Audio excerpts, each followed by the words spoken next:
Nupur balcony में बैठी डूबते सूरज को देख रही थी। उसके घुंघराले बाल हवा में फर उड़ रहे थे। उसे लग रहा था कि उसका जीवन शून्य में डूबा जा रहा है, इस सूरज की तरह ही। तभी पीछे से आरना ओजस्वी आकर खड़ी हो गई थी। नुपुर के बालों को पोनीटेल में बांधते हुए बड़ी बेटी आरना बोली, क्या सोच रही हो मम्मी? नुपुर डूबती आवाज में बोली, तुम्हारे पापा ने डाइवोर्स देने के लिए मना कर दिया है। छोटी बेटी ओजस्वी मुंह फुलाते हुए बोली, वह क्यों भला? नुपुर पनीली आंखों से बोली, बेटा तुम्हारे पापा के हिसाब से मैं तुम लोगों की ठीक से देखभाल नहीं कर पाऊंगी। आरना गुस्से में बोली, हाँ वो तो हमारी बहुत अच्छे से देखभाल करते हैं ना। आज तक उन्हें यह भी नहीं पता कि हम किस क्लास में पढ़ते हैं। मम्मी नाना नानी ने क्या देखकर आपकी शादी उनके साथ कर दी थी? नुपुर बिना कोई जवाब दिए रसोई की तरफ चल दी। ओजस्वी आरना से बोली, दीदी क्या अब मम्मी और सक्षम अंकल की शादी नहीं होगी? आरना बोली, अरे मम्मी और सक्षम अंकल की शादी हो ना हो, पर हम उनके साथ ही रहेंगे। तभी गाड़ी की आवाज़ सुनाई दी। सक्षम हमेशा की तरह सीटी बजाते हुए घर में घुसा। आरना और ओजस्वी को उदास बैठा देखकर बोला, आज मेरी तोता मैना की जोड़ी शांत कैसे बैठी है? आरना बोली, अंकल पापा ने मम्मी को डाइवोर्स देने से मना कर दिया है। सक्षम के चेहरे पर चिंता की लकीरें खिंच गई और उन्हें झटकते हुए बोला, तो क्या हुआ बेटा, हम लोग फिर भी साथ ही रहेंगे। तुम दोनों अपनी पढ़ाई पर ध्यान लगाओ। नुपुर ने सक्षम को कॉफ़ी दी और फिर बोली, कब तक इंतज़ार करते रहोगे सक्षम? मेरे बच्चों के लिए क्यों अपनी ज़िंदगी के अनमोल पल बर्बाद कर रहे हो? सक्षम बोला, और अगर मैं कहूँ तुम्हारे बच्चों के साथ ही मुझे ये अनमोल पल मुहैया होते हैं तो? आरना ओजस्वी भी वहीं आकर बैठ गई। सक्षम फिर सबको बाहर डिनर पर ले गया। जब वापस आए तो सबके चेहरे पर मुस्कान थिरक रही थी। अगले दिन रविवार है, यह बात उनकी खुशी को दोगुना कर रहा था। आरना अचानक बोली, अंकल आप और मम्मी अगर एक साथ जाकर नाना नानी और दादा दादी से बात करो तो वे लोग शायद पापा को समझा सकें। नुपुर बोली, अरे आरना पागल है क्या? लोग क्या कहेंगे? आरना गुस्से से बोली, लोग कुछ नहीं कहेंगे मम्मी, आपको बस अपने परिवार से डर लगता है। सक्षम बोला, अरे आरना गुस्सा मत करो बेटा, नुपुर और मैं उस युग में जन्मे और बड़े हुए हैं जहाँ पर अपनी खुशी से ज़्यादा मम्मी पापा की खुशी का ध्यान रखते हैं।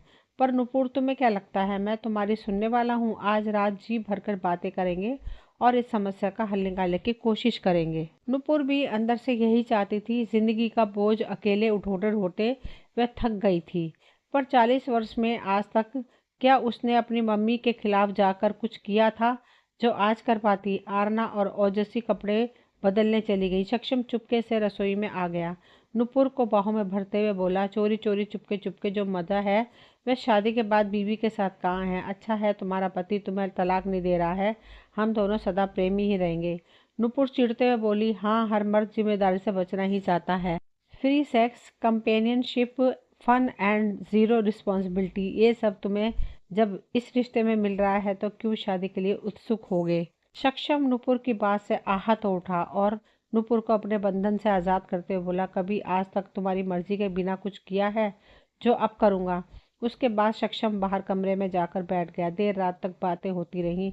अपनी दोनों बेटियों को खुश देखकर नुपुर को लगता था कि सक्षम का साथ उसे खुशी और सुरक्षा दोनों देता है जो उसका पति प्रतीक कभी नहीं दे पाया। नुपुर 22 वर्ष की थी जब उसका विवाह प्रतीक से हुआ था। नुपुर के लिए उस उम्र में विवाह का मतलब था कपड़े, मेकअप, गहने और डिनर। विवाह के बाद उसे यह सब भरपूर मिला। 1 वर्ष के भीतर ही आरना और उसके 2 वर्ष बाद ओजस्वी हो गई थी। 25 वर्ष में जब नुपुर के साथ की लड़कियों की शादी भी नहीं हुई थी या वे लोग रोमांस में व्यस्त थी, नुपुर 2 बच्चों की माँ बन गई थी। कम उम्र और अधिक जिम्मेदारी के कारण नुपुर पूरी तरह से अपनी बच्चियों में डूब गई थी। उसे होश तब आया जब उसके घर पर लेनदारों की भीड़ लग गई। प्रतीक की आमदनी अठन्नी थी, परंतु शौक राजा के थे। नुपुर ने भी जल्द ही घर पर ट्यूशन आरंभ कर दी। जैसे ही छोटी ओजस्वी ने स्कूल में कदम रखा, उसने एक स्कूल में नौकरी करनी शुरू कर दी। नुपुर की नौकरी के बाद प्रतीक और अधिक गैर जिम्मेदार हो गया। भावनात्मक, आर्थिक और शारीरिक रूप से नुपुर शून्य हो गई थी। माह के अंत तक नुपुर का बैंक अकाउंट खाली हो जाता था, मगर घर की छत बनी रही और बेटियों पर पिता का साया। यह सोचकर नुपुर समझौता करती चली गई, मगर हद तो तब हो गई जब नुपुर के मेहनत के पैसों पर सक्षम रंगरलियां मनाने लगा। जब नुपुर ने यह बात अपनी सबसे खास सहेली जयती को बताई तो उसने नुपुर को आड़े हाथों लिया। कैसी औरत हो यार, तुम जिसने अपनी जिंदगी का कंट्रोल पति को दे रखा है। पूर्व शक पकाते हुए बोली, तो क्या करूं, कैसे बच्चों को लेकर अकेली रहूं। जयती बोली, हमारे फ्लैट में एक बेडरूम खाली है, तुम और आरना ओजस्वी आराम से रह लोगी। नुपुर को जयती पे विश्वास था। उसे पता था कि वह उसका अहित कभी नहीं चाहेगी। इसलिए उसी शनिवार को नुपुर ने अपना और दोनों बेटियों का सामान पैक करके जब प्रतीक को अवगत कराया तो वह लापरवाही से बोला, यह तुम्हारी उस आज़ाद ख्याल सहेली जयती की संगत का नतीजा है। खुद तो अपना घर बसा नहीं और दूसरों का भी तोड़ने पर आमदा है। खैर, अगर तुम्हें लगता है कि मैं एक लापरवाह पिता हूँ और पति हूँ तो शौक से जा सकती हो। नुपुर को महसूस हुआ जैसे प्रतीक ने राहत की सांस ली हो। नुपुर आरना और जिसी को लेकर तो आ गई, पर शुरुआत में नुपुर का उस फ्लैट में बिल्कुल मन नहीं लगा। वह चारों बेडरूम में अलग अलग लोग रहते थे। एक बेडरूम में जयती, दूसरे में उर्वशी, एक में नुपुर और एक में सक्षम रहता था। नुपुर जयती से बोली, जयती यह है अरेंजमेंट कुछ अजीब है। जयती बोली, यार तुम्हें 10,000 ही तो देने पड़ रहे हैं और यह जगह कितनी अच्छी है। सक्षम और उर्वशी बहुत समझदार और सुलझे हुए लोग हैं, तुम्हें कोई दिक्कत नहीं आएगी। जयती नुपुर की बहुत अच्छी दोस्त थी, परंतु उसकी शामें अक्सर अपने बॉयफ्रेंड के साथ व्यतीत होती थी। उर्वशी सुबह निकलकर रात में ही आती थी। ऐसे में धीरे धीरे सक्षम नुपुर, आरना और ओजस्वी की जिंदगी का हिस्सा बन गया। सक्षम 42 का था। पहली पत्नी के साथ उसका अनुभव बेहद खराब था, इसलिए तलाक के 10 वर्ष बाद भी उसने विवाह नहीं किया था। उसे बच्चे बेहद प्रिय थे। आरना और ओजस्वी में वह अपने उन आजन्मे बच्चों की छवि को देखता था जो उसकी बीवी ने अपनी जिद के कारण कोख में ही मार दिए थे। सक्षम आरना और ओजस्वी के लिए हमेशा उनकी जिद पूरा करने के लिए तत्पर रहते थे। नुपुर ने धीरे धीरे ना चाहते हुए भी सक्षम की तरफ खींचती गई। जो काम प्रतीक को उनके लिए करने होते थे उन्हें सक्षम कर देता था। नुपुर और सक्षम के रिश्ते में एक दूसरे के लिए इतना सम्मान था कि चाहकर भी कोई उंगली उठा नहीं सकता था। एक रात को अचानक नुपुर ने सक्षम को भरी हुई आवाज में बताया कि प्रतीक ने उसके अकाउंट से सारे पैसे निकाल लिए हैं और उसके पास बच्चों की फीस के लिए भी पैसे नहीं बचे हैं। सक्षम ने उस रात तो नुपुर के अकाउंट में पैसे डाल दिए, परंतु अगले दिन उसने नुपुर को आड़े हाथों ले लिया।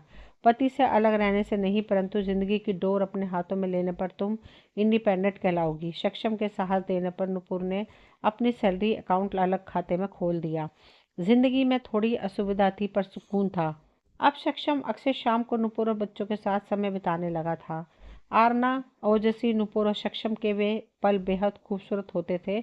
अपने और नुपुर के निजी पलों में भी सक्षम हमेशा ध्यान रखता था कि उसको किसी भी प्रकार की बात से दोनों बेटियां आहत न हो। नुपुर के परिवार और ससुराल वालों को नुपुर के अलग रहने का फैसला समझ नहीं आ रहा था, वह भी ऐसे अजनबियों के साथ। मगर नुपुर को अब इस ज्वाइंट लिविंग में मज़ा आने लगा था, जहाँ पर सक्षम का प्यार, जयंती का बिंदासपन और वर्षी का अपनापन और माह में एक बार सारे सदस्य मिलकर डिनर बनाते थे और अपनी ज़िंदगी के खट्टे मीठे तजर्बे साझा करते थे। मगर नुपुर की मम्मी हर रोज़ नुपुर को फ़ोन करके आगाह करती थी, उसने जल्दबाजी में गलत फैसला ले लिया है। बच्चों को माँ और पिता दोनों की ज़रूरत होती है। वहीं नुपुर की सास के शब्दों में नुपुर ने खुद अपने पैरों पर कुल्हाड़ी मारी है। पति का घर पर होना ही काफ़ी है। देर सवेर प्रतीक को अपनी जिम्मेदारियों का एहसास अवश्य हो जाता। फिर एक दिन जब रविवार को नुपुर की माँ आई तो सक्षम को नुपुर के साथ हंसते बोलते हुए देखकर उनका माथा ठनक गया और जयती के खुलेपन को देखकर उनका खून खोल उठा। वहीं उर्वशी उन्हें बेहद चालाक लगी। नुपुर को समझाते हुए मम्मी बोली, बेटा तुम्हें क्या लगता है, तुम्हारा इस तरह से रहना क्या ठीक है? तुम्हें अपनी बेटियों की कुछ फिक्र है या नहीं? नुपुर ने अपनी माँ के सामने जीवन में पहली बार जबान खोली। मम्मी, मुझे यह अपने घर से ज़्यादा अपनापन लगता है। अगले हफ्ते नुपुर का पूरा परिवार वहां आया था। नुपुर को सब ऊंच नीच समझा रहे थे। नुपुर जैसे ही टूटकर अपने परिवार के सामने आने वाली थी, छोटी बेटी ओजस्वी आगे बढ़कर बोली, नानी, मामा, यहाँ पर सब लोग हमारे अपने हैं और सक्षम अंकल तो हमारे लिए वह करते हैं जो आज तक पापा ने नहीं किया। नुपुर के भाई और माँ के अनुसार जब उनका सिक्का खोटा हो तो प्रतीक को क्या कह सकते हैं और किस मुंह से?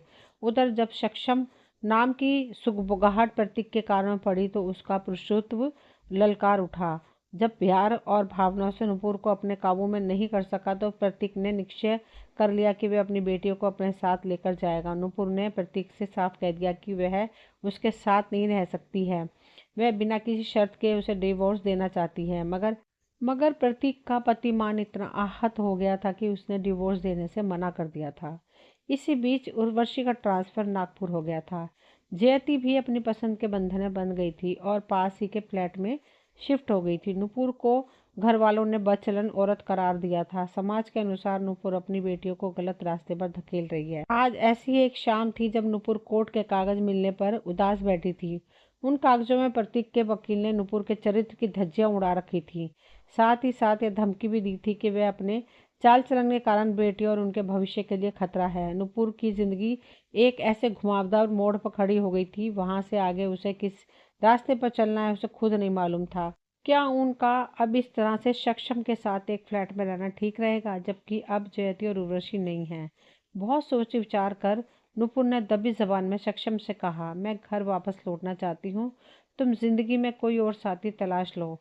मेरा अपना परिवार, प्रतीक का परिवार और प्रतीक भी कभी भी यह होने नहीं देंगे। और बिना शादी के अकेले मेरे और तुम्हारे साथ रहने को क्या कहते हैं यह हम भली भांति जानते हैं। फिर बात केवल मेरी नहीं, मेरी बेटियों की भी है।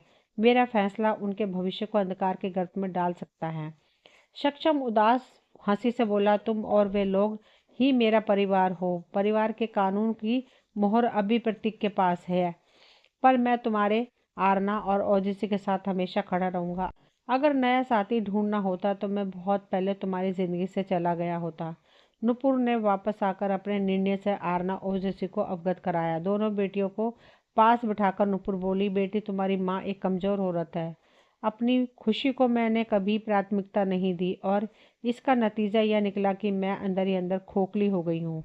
तुम अपने हिसाब से और अपनी खुशी के लिए जिंदगी जीना। आपकी खुशी आपको अंदर से हिम्मत प्रदान करती है। आरना बोली, यह हमारा घर है जहाँ पर हम सब साथ रहेंगे। नुपुर बोली, मगर पहले जयती और उर्वशी भी थे। अब हम ऐसे रहेंगे तो लोग क्या कहेंगे। ओजस्वी बोली, उफ मम्मी, अपनी खुशी का कभी तो सोच लिया करो। तभी बगल के कमरे से सक्षम बाहर आया और बोला, यह हमारा घर है। देर सवेर हमारे रिश्ते और समाज और कानून की मोहर भी लग जाएगी। नुपुर हकलाते हुए बोली, यह क्या कह रहे हो सक्षम, हम बिना शादी के कैसे साथ रह सकते हैं। आरना बोली, मम्मी, क्या ज्वाइंट फैमिली में सब लोग साथ ही रहते हैं। और आप ही तो कहती थी कि दूर के रिश्तेदार और ज्वाइंट फैमिली में आराम से खप जाते हैं। यह तो हमारी ज्वाइंट लिविंग है। इस फ्लैट का किराया आधा आधा बांट लेंगे। बीच में सक्षम बोल उठा, सुख दोगुना कर लेंगे और दुख आधा कर लेंगे। नुपुर तब भी डरते हुए बोली, मगर लोग क्या सोचेंगे।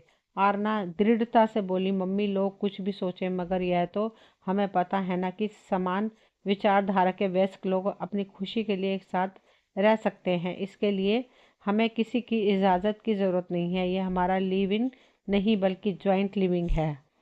दोस्तों, ये कहानी यहीं तक थी। मुझे उम्मीद है आप सभी को पसंद आई होगी। अगर पसंद आई हो तो प्लीज़ चैनल को सब्सक्राइब करें, वीडियो को लाइक शेयर करें। मिलती हूँ अगली कोई नई कहानी लेकर। तब तक के लिए सभी का तहे दिल से शुक्रिया।